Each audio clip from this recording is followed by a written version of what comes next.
master. Donc on a mis un petit schéma. Il y a la licence en 3 ans et le master en 2 ans. Ça, c'est à l'université. Mais en France, il y a plein d'autres possibilités en dehors de l'université. Donc la reprise des études, c'est pas forcément aller à l'université. Ça peut aussi être ce qu'on appelle, c'est un peu très important les noms, mais DUT et BTS, qui sont des formations en 2 ans et qui permettent ensuite de chercher un travail ou ce genre de choses. Donc il y a d'autres possibilités en dehors de l'université.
Un niveau académique, diplôme et équivalence du bac minimum. Sans ça, on ne peut pas rentrer dans la fac, sauf exception. Parfois, il y a des exceptions, mais normalement, c'est ça, les 2 conditions. Voilà. Donc, si tu n'as pas le diplôme, tu ne peux pas rentrer en licence. Si tu n'as pas le bac. Oui, je parle pour les réfugiés politiques. Il y a des gens qui ont le bac à leur pays d'origine, mais ils n'arrivent pas à récupérer. Oui, mais alors ça, c'est autre chose après. On en parlera après, ça c'est des questions. Comment est-ce qu'on fait reconnaître les diplômes quand on les a pas? C'est aussi une vraie question. Ouais.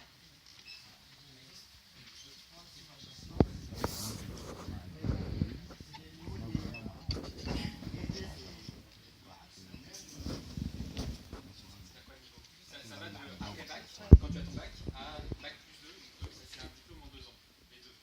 La différence entre BTS et IUT, c'est un BTS, c'est plus technique, dans le sens où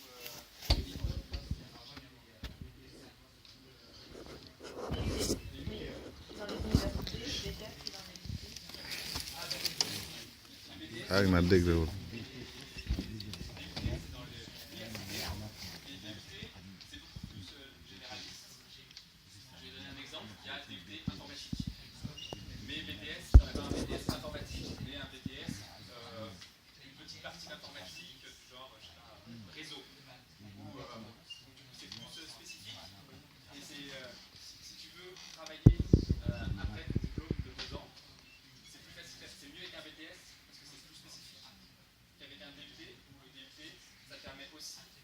d'aller dans une licence après. Donc tu fais 2 ans de DUT, après tu vas en licence 3. Et après tu peux continuer. C'est ça la différence.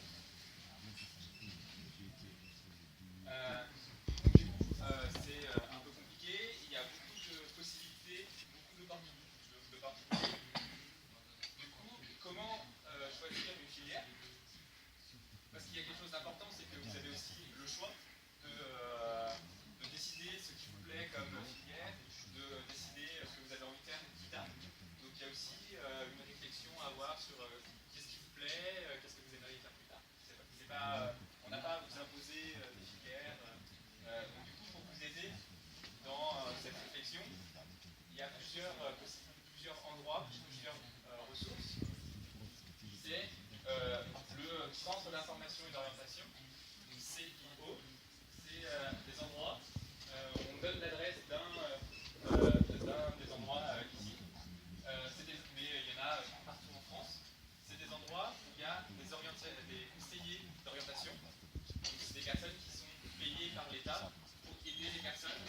à trouver des études qui leur correspondent et qui leur plaisent. Donc du coup, il y a aussi pas mal de documentation, de brochures que vous pouvez lire là-bas. Donc si vous voulez réfléchir à j'aime bien l'informatique, qu'est-ce que je peux faire comme type d'études, c'est pas mal d'aller dans un CIO, poser des questions et lire des documents. Ce qu'il faut savoir, c'est que j'ai noté ici seulement, mais les personnes là-bas, malheureusement, elles parlent que français, donc c'est mieux d'y aller accompagné par quelqu'un qui maîtrise le français, ou de maîtriser soi-même le français, évidemment. Et il y a un autre endroit qui est important, surtout si vous êtes plus envie de faire une formation professionnelle, c'est la Cité des métiers. Donc c'est à la porte de la Villette. Et c'est pareil, un endroit où vous pourrez poser des questions à des gens qui font ça parce qu'ils sont payés pour le faire. Et la différence entre CIO et Cité des métiers, CIO c'est plus pour parler des études. Et Cité des métiers, c'est vous arrivez avec un projet de je veux faire tel métier. Par exemple, je sais pas, boulanger par exemple. Je veux faire boulanger, comment je fais? Et là, ils peuvent vous dire, il y a tel endroit, et telle école qui fait ça. Donc c'est des endroits importants pour vous aider à réfléchir à votre projet d'études. Enfin, il y a un dernier endroit qui peut être intéressant pour vous, pour réfléchir à votre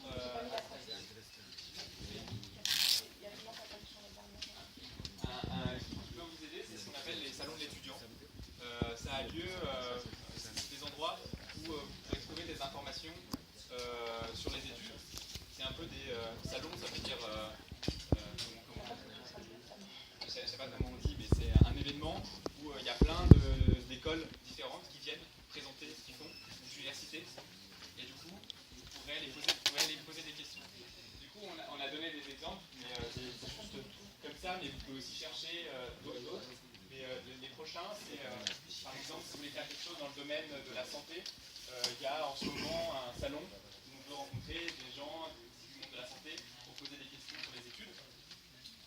Par exemple, celui-ci, il peut être intéressant, le 16 décembre.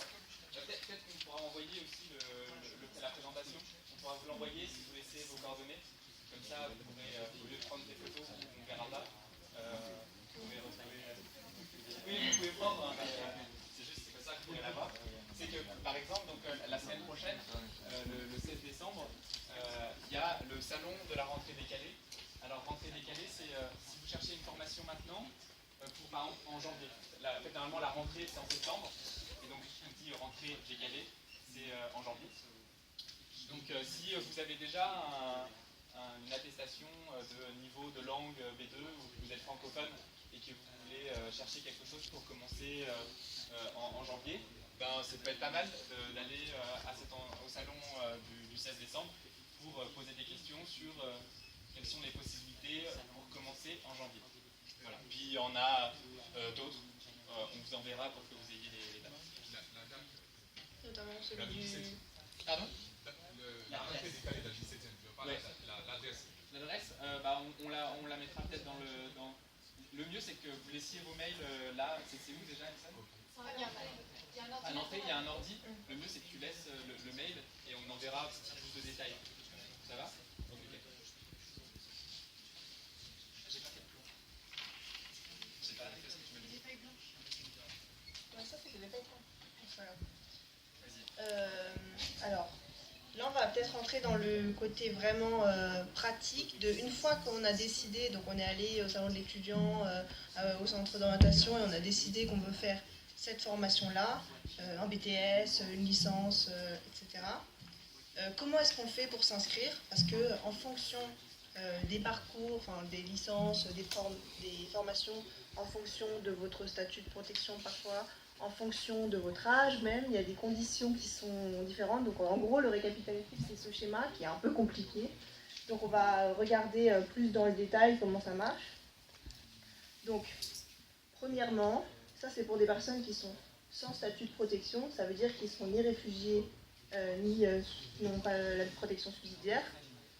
Pour candidater en licence 1, il faut faire une demande d'admission préalable avant la mi-janvier. Donc la demande d'admission préalable, qu'est-ce que c'est? C'est un dossier, donc il y a un dossier vert pour ça s'appelle le dossier vert pour les personnes qui sont étrangères et qui résident en France, donc en général c'est le cas de la plupart d'entre nous. Du coup il faut remplir ce dossier et le soumettre avant le 22 janvier cette année pour candidater en première année de licence. Oui, le 22 janvier qui arrive, quoi. Et donc c'est un dossier dans lequel on peut mettre 3 vœux sur une des formations qu'on veut et pour la licence. Donc voilà, ça c'est la procédure pour la licence. Oui, j'ai pas une question. Bah, en principe c'est pour les personnes qui résident en France et qui n'ont pas de statut de protection. Donc,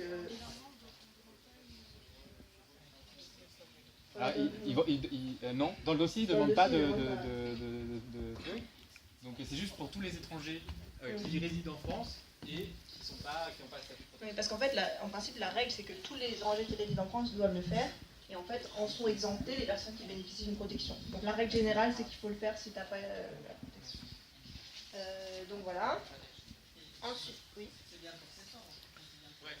Ouais, c'est pour septembre d'après qu'il faut le faire en jeu. Ouais, c'est hyper tôt. Donc ensuite, ça c'est pour les personnes avec ou sans statut de protection qui veulent candidater non pas en licence, mais dans ce qui s'appelle des filières sélectives post-bac. Donc qu'est-ce que ça veut dire? Ça veut dire DUT, BDS ou certaines écoles post-baccalauréat. Donc en gros, pas l'université, pas la licence 1, les autres filières. Si vous avez moins de 26 ans, dans ce cas-là, indépendamment de votre statut de protection, il faut passer par APB, donc qui s'appelle plus APB maintenant, ça s'appelle Parcoursup.